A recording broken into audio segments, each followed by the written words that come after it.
안녕하세요, 쌤티브 여러분. 지난 1차 시 잘 보셨나요? 오늘은 1차 시에 이어 2차 시 얘기를 해볼 텐데요. 오늘은 조선시대의 역사와 음식에 대해서 소개해 보도록 하겠습니다. 역사와 음식이라 생소할 수 있겠는데요. 오늘 재미있게 이야기를 준비했으니까요. 빨리 가보도록 하겠습니다. 자, 그럼 출발! 첫 번째로 만나볼 조선시대의 역사와 음식은요, 선조와 도루묵 이야기입니다. 선조는 조선의 14대 임금으로서 임진왜란과 관련된 인물입니다. 왜군이 부산을 함락하고 충주, 한양으로 이르는 위급한 상황에 선조와 조정 신하들은 의주로 몽진, 피난길에 이르게 되는데요. 피난길에서 만난 임금의 수라상은 변변치 않았습니다. 이때 한 어부가 바친 생선, 즉 묵이 선조의 눈에 띄게 되는데요. 선조의 입맛에 묵은 그 맛이 일품이었다고 합니다.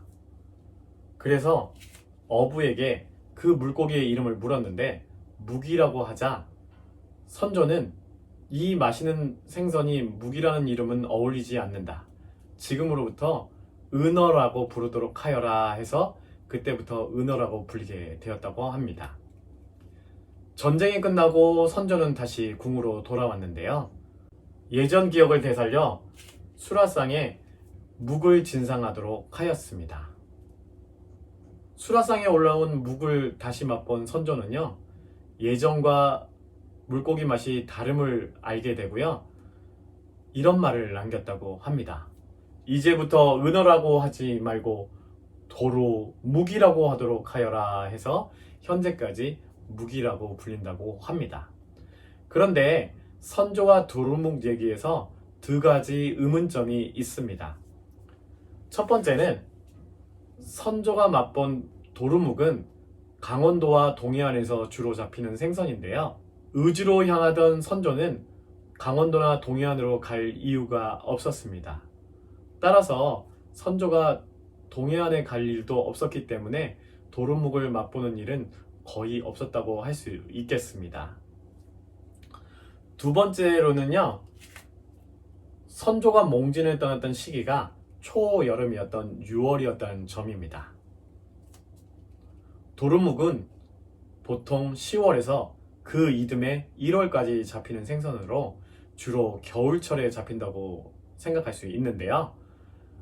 조선시대 때 냉동 기술이 아무리 발달하였다 치더라도 겨울 생선을 여름에 맛본다는 것은 극히 어려운 일이라고 할 수 있겠습니다. 자, 여러분, 떡 좋아하시나요? 저도 개인적으로 떡을 굉장히 좋아하는데요. 여러분 어떤 떡을 좋아하시나요? 무지개떡이요? 쑥떡이요? 아니면 그래서 준비했습니다. 두 번째 이야기는요, 조선시대의 역사와 음식, 바로 인절미에 대한 얘기입니다. 인절미는 일명 찰떡이라고 하는데요. 주나라의 예법을 다룬 주례에서도 떡 중의 별미라고 했습니다.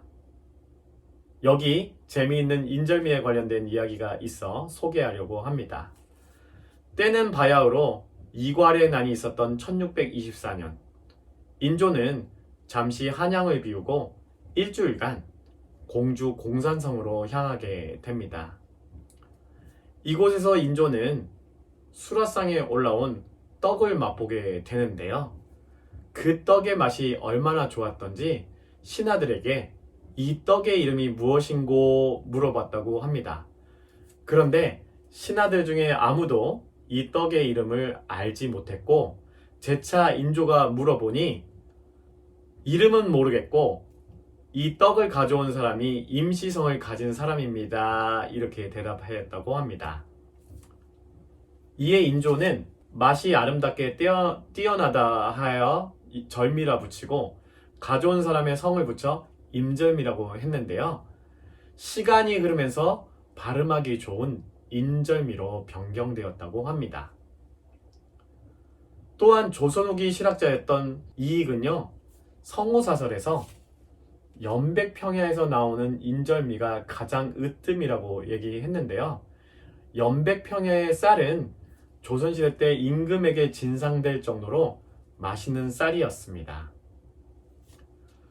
또한 인절미는 혼인 때 신부가 신랑 집에 가져가는 이바지 음식이었는데요. 그만큼 인기가 높았고요. 또 하나는 신부가 시댁집에 가서 입 다물고 살라고 해서 입마개떡이라는 별칭도 가지고 있다고 합니다. 여러분은 밥상의 반찬 중에 어떤 반찬을 가장 좋아하시나요? 저는 개인적으로 김을 가장 좋아하는데요. 김은 한자로는 해의라고 불리고요.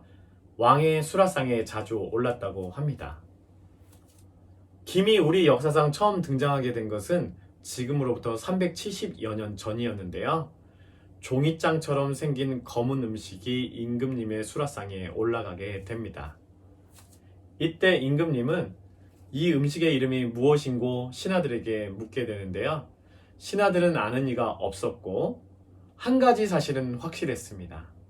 이 검은 음식을 바친 사람이 광양에 살고 있는 김여익이라는 사실이었습니다. 김여익은 사실 영암 출신이었는데요. 병자호란이 일어나자 의병으로 참전하여 청주까지 가는 길이었습니다. 하지만 인조가 삼전도의 굴욕을 당하게 되면서 김여익은 다시 낙향하게 되는데요. 고향으로 가지 않고 광양에 이주하게 됩니다. 이때부터 김여익은 김의 재배법에 대해서 연구하게 되는데요. 최초로 김이 서식하게 된 것도 광양이 되고 김 양식법을 전파한 것도 광양이 되겠습니다. 훗날 인조는 이 검은 음식의 이름을 김여익의 김자를 따서 김이라고 했다고 합니다.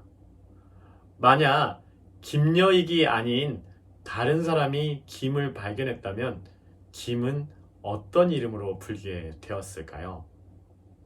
강씨가 발견했다면 강, 박씨가 발견했다면 박, 최씨가 발견했다면 최, 이런 식이었을까요? 마지막으로 살펴본 조선시대의 역사와 음식은요, 바로 탕평채입니다. 탕평채는 조선 후기 학자였던 유득공이 봄철에 자주 먹는 음식이라고 전하였는데요. 탕평채에 관련된 인물은 바로 조선시대 때 개혁군주였던 영조입니다. 영조는 채식 위주의 식사를 하기로 유명한데요. 자주 드셨던 음식 중에 녹두묵 무침이 있었습니다. 이 녹두묵 무침에서 착안해서 청포묵, 쇠고기, 미나리, 김을 섞어 만든 탕평채라는 것을 고안해 내는데요. 탕평채의 각 4가지 재료는 각 분당을 상징하는 것이었습니다. 먼저 주 재료이며 흰색을 띠는 청포묵은 서인이고요.